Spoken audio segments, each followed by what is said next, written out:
Mesdames et messieurs, bonjour, c'est le bulletin d'information de Canal 22. La Cour d'Alger a reporté au 21 août prochain le procès en appel de l'affaire du financement de la campagne présidentielle du 5e mandat de l'ex-président défunt Abdelaziz Bouteflika. Le report est intervenu suite à l'absence des témoins dans cette affaire, dont l'ancien Premier ministre Abdelmalek Sellel. Saïd Bouteflika, frère et ancien conseiller de l'ex-président Abdelaziz Bouteflika et l'homme d'affaires Ali Haddad sont poursuivis dans cette affaire. Le pôle pénal économique et financier du tribunal de Sidi Mohamed avait condamné en juin dernier Saïd Bouteflika à 8 ans de prison ferme dans l'affaire du financement occulte de la campagne électorale et Ali Haddad à 4 ans de prison ferme.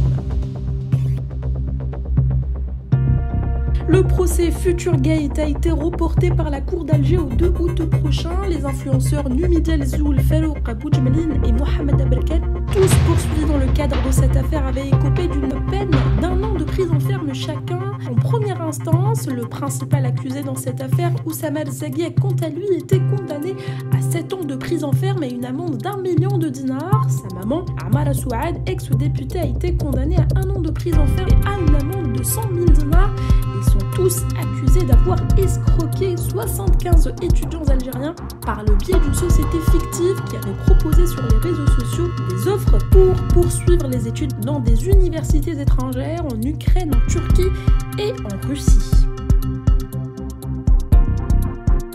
Et en économie, un mémorandum d'entente a été signé à Alger entre le groupe Menajim El Jazair et la société turque Ozmert dans le cadre du développement et la revalorisation des gisements de minerais de fer de Boukhadra et de Winza à Tébessa. L'accord porte sur, entre autres, la vente de minerais bruts par Manal ou ses filiales au profit de Ozmert Algérie dans le cadre d'un contrat commercial de 100 000 tonnes à partir de 2022 jusqu'à 500 000 tonnes en 2028.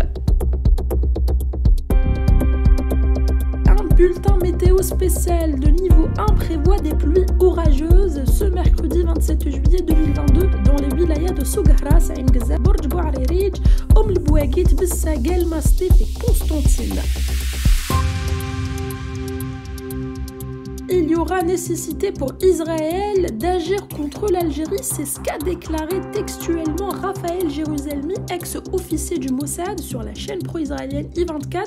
Ce sont de récentes déclarations de l'ex-officier du renseignement israélien et qui attestent que l'Algérie est une cible potentielle de l'État sioniste. Je le cite, « Le Maroc est pour nous une porte sur l'Afrique où il y a parfois nécessité d'agir ». Fin de citation, c'est ce qu'a affirmé l'ancien officier du renseignement israélien Raphaël sur le plateau de la télévision I24. C'était l'essentiel de l'actualité de ce jour. Merci de nous avoir suivis.